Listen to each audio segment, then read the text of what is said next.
Does anybody want to add anything about sage? Or? I know it's endangered.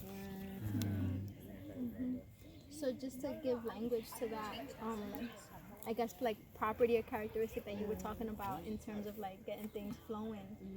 Mugwort is considered, among other things, what they call, and I may be mispronouncing this, so folks don't hesitate to correct me. I think it's like it's called an amenagogue, right? So it helps sort of like bring your cycle down if you're, you know, wanting to make that happen. Does anyone mind if I burn a stick right now? Is anyone like allergic to the smoke or that? Is there okay with that? Alright, cool beans, thank you. But yeah, another thing to also keep note of is the fact that, like you were saying, sage, the white sage specifically, California white sage, I think is native to Cali. It is on the United Plant Savers list of either species to watch or endangered species. So if you happen, and I don't think sage goes wild around here, but if you ever see it, just chill out, help it out if you can do that in any way, right? Clear out space for it, anything like that, you know, but like let it be. Again, connecting to the rootedness of this process, the roots of the elements that we're going to have in our hands, interact with. And experimenting with what the best ways are to do this. So yeah, we can just have at it. One of the strategies that I've found that really work is like being present, right? It's really much a meditation. Thinking things through, right? Insofar as like the shape of this that I have in my hands once I bundle it together, and the arrangement of the different herbs, like trying to imagine what ways that can be the most beautiful all together, you know?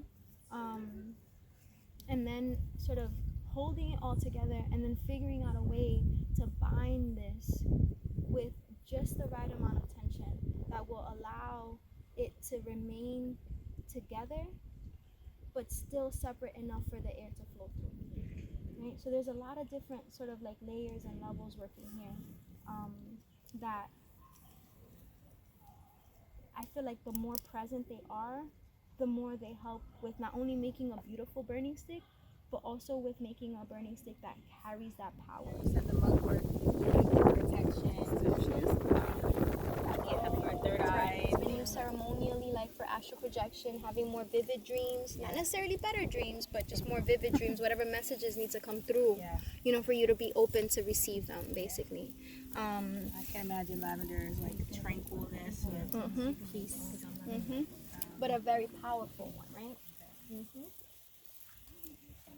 So yeah. So with the lavender, what I like to do is I like to like sort of stagger it so that there's a little bit along the whole stick, right? There's no other purpose for this mugwort than for us to use it. It is a very, very abundant plant, which makes it a great alternative to the sage, right? It can consecrate and can cleanse. It can purify the same way as the sage, but it is abundant, right? As opposed to endangered, right? So, and it grows everywhere. So let's take it. And I like to use this. I just like the aesthetic. I like the white color.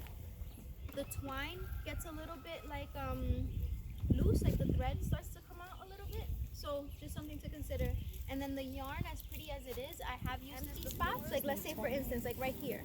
I would like when I come back down to focus on making sure that I get that part, right?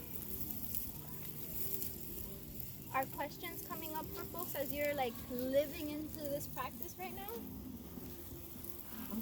This is fun. And there's room. So as you come down, right, then you want to do like 1 or 2 more circles around the base, and then you can tie it up, right? Just a regular tie, and then you can take the scissor and make yourself a nice little handle. Just like Nice.